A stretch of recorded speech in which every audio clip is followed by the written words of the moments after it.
Welcome to খেল দুনিয়া। আগামীকাল কেরালা ব্লাস্টার্সের বিরুদ্ধে নামার আগে প্রবল চাপে মোহনবাগানকে জিততেই হবে আগামীকালের ম্যাচ। তো এই ম্যাচটা নিয়ে আলোচনা করবে ভিডিওতে। এছাড়াও কিন্তু মোহনবাগানের বেশ কিছু ট্রান্সফার রিউমার এই মুহূর্তে ভেসে বেড়াচ্ছে, তো সেগুলো নিয়ে আলোচনা করবো এই ভিডিওতে। পুরোটা জানার জন্য অবশ্যই ভিডিওটা শেষ অবধি তোমরা চোখ রেখো। আর তোমরা যারা এই চ্যানেলে নতুন এসেছো চ্যানেলটাকে সাবস্ক্রাইব করে দাও, পাশে থাকা বেল আইকনটাতে প্রেস করে দাও এবং লাইক কমেন্ট শেয়ার করতে কিন্তু একদমই ভুলো না। তাহলে চলো দেরি না করে মেন টপিকটা শুরু করা যাক। তো মোহনবাগান পরপর দুটো ম্যাচ হেরে আগামীকাল কেরালা ব্লাস্টার্সের বিরুদ্ধে মাঠে নামছে। তো এই ম্যাচে মাঠে নামার আগে মোহনবাগান কিন্তু প্রবল চাপে রয়েছে, কারণ পরপর দুটো ম্যাচ হেরেছে। হারার থেকেও বড় কথা, মোহনবাগান এই মুহূর্তে সব থেকে খারাপ খেলছে এবং চোট আঘাতের সমস্যাও রয়েছে দলে এবং কাট সমস্যাও রয়েছে দলের। অলরেডি কিন্তু ব্র্যান্ডন হ্যামিল আগের ম্যাচে চোট পেয়ে বেরিয়ে গেছেন, তিনি আগামী ম্যাচে খেলতে পারবেন না। সাহাল আব্দুল সামাদ খেলবো করেও কিন্তু একটা ম্যাচেও তিনি নামতে পারছেন না এবং আগের দিনও তিনি কিন্তু খেলেননি, তো আজকেরও তিনি প্র্যাকটিস করেননি, তো আগামীকালের ম্যাচে তিনিও হয়তো থাকবেন না। এছাড়াও লিস্টন ক্লোসও তিনি তো সাসপেনশনের মুখে পড়েছেন, তো তিনিও আউট হয়ে গেছেন।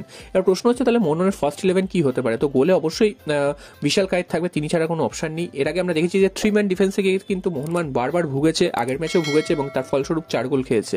তো সেখান থেকে যদি মোহনবাগান 4 ডিফেন্সে যায়, সেক্ষেত্রে কিন্তু মোহনবাগানের ডিফেন্সটা কিছুটা কিন্তু শক্তিশালী হবে। তো আগের ম্যাচে যে সমস্যাটা ছিল যে হেক্টর ইউজ ছিল না, তার বদলে কিন্তু আমরা দেখেছি দীপক রাঙ্গনিকে ডিফেন্স সামলাতো, তো তিনি অত্যন্ত জঘন্য খেলেছেন ডিফেন্সে।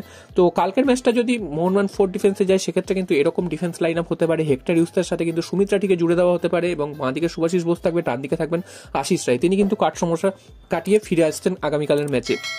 এবার একটু ওপর দিকে কিন্তু থাকবেন হচ্ছে দীপক টাংরি এবং তার উপরে থাকবেন হচ্ছে অনিরুদ্ধ থাপা এবং ডান দিক থেকে খেলবেন মনবীর সিং এবং বাঁ দিক থেকে কে খেলবেন সেটাই হচ্ছে এই মুহূর্তে প্রশ্ন, কারণ বাঁ দিকটা কিন্তু একদমই কিন্তু আগের দিন সচল ছিল না এবং বারবার কিন্তু বাঁ দিক থেকে কিন্তু অ্যাটাক হয়েছে মোহনবাগানের দিকে। তো বাঁ দিকটা কিন্তু সব থেকে গুরুত্বপূর্ণ। হুগো বুমোকে আমরা দেখতে পেতে পারি বাঁ দিকে, কারণ হুগো বুমো আগের ম্যাচে প্রথম থেকে নামেনি এবং তারপর কিন্তু তাকে পরে নামানো হয়েছে। তো সেটাও একটা ভুল স্ট্র্যাটেজি ছিল হুগো বুমোকে বসিয়ে রাখা প্রথমে।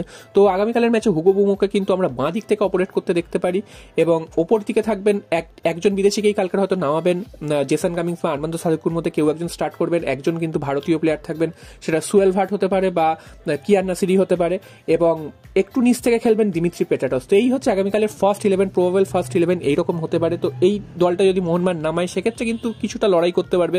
যদি আগের দিনের মতন আবার ভুলভাল টিম নামায়, সেক্ষেত্রে কিন্তু আবার কিন্তু বিপর্যয় নেমে আসবে। তো দেখা যাক আগামীকালের ম্যাচ মোহনবাগান জিতে ঘুরে দাঁড়াতে পারে কিনা। এরপর চলে আসি মোহনবাগানের বেশ কিছু ট্রান্সফার রিউমার নিয়ে। তো সকালেই তোমাদের একটা ট্রান্সফার রিউমার দিয়েছিলাম, যেটা হচ্ছে ব্রাজিলিয়ান একজন ফরওয়ার্ড, তাকে নেওয়ার জন্য কিন্তু মোহনবাগান ঝাঁপিয়েছে, সেরকম কিন্তু ট্রান্সফার মার্কেট থেকে জানা গেছে।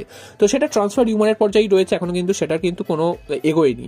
তো এখন যেটা শোনা যাচ্ছে সেটা হচ্ছে ভারতীয় প্লেয়ারদের নিয়ে। তো আনোয়ার আলী, জানো যে আনোয়ার আলী চোট পেয়ে কিন্তু মাঠের বাইরে চলে গেছেন এবং তারপর মোহনবাগানের ডিফেন্সের অবস্থাটা কিন্তু সবার সামনে বেরিয়ে এসছে। তো এবার প্রশ্ন হচ্ছে আনোয়ার আলীর ব্যাকআপ হিসাবে কে ছিলেন? তো কেউ ছিল না এবং যার ফলে কিন্তু আমরা এই অবস্থাটা দেখতে পাচ্ছি। তো এই মুহূর্তে কিন্তু মোহনবাগান কিন্তু দুজন প্লেয়ারকে টার্গেট করেছে, সেটা হচ্ছে সেভিয়ার গামা, এছাড়াও চিংলেসানা সিং। তো চিংলেসানা সিংকে তোমরা সবাই জানো এবং সেভিয়ার গামাকেও তোমরা সবাই চেনো। তো এই দুজন প্লেয়ার কিন্তু যথেষ্ট গুরুত্বপূর্ণ প্লেয়ার এবং তারা কিন্তু এই মুহূর্তে যথেষ্ট ভালো ফুটবল খেলছে। তো এই দুজন প্লেয়ার যদি মধ্যে একজন প্লেয়ারকে যদি মোহনবাগান নিতে পারে বা দলে আনতে পারে, সেক্ষেত্রে কিন্তু অনেকটাই কিন্তু ডিফেন্সের মেরামত হবে এবং ডিফেন্সটা কিন্তু অনেকটাই কিন্তু স্ট্রং হবে। তো আনোয়ার আলী কবে ফিরবেন এখনো জানা যাচ্ছে না, তিনি হয়তো আরো বেশ কিছুদিন হয়তো মাঠের বাইরে থাকবেন। তো সব মিলিয়ে যদি এই দুটো প্লেয়ারের মধ্যে একজনকে নিতে পারে মোহনবাগান, সেটা কিন্তু অনেকটাই হবে। তবে এইটা কিন্তু এখনো রিউমারের পর্যায়ে রয়েছে, পাকা কিন্তু কিছুই হয়নি। যদি হয় সেটা কিন্তু তোমাদের অবশ্যই ভিডিও করে আমি জানিয়ে দেবো।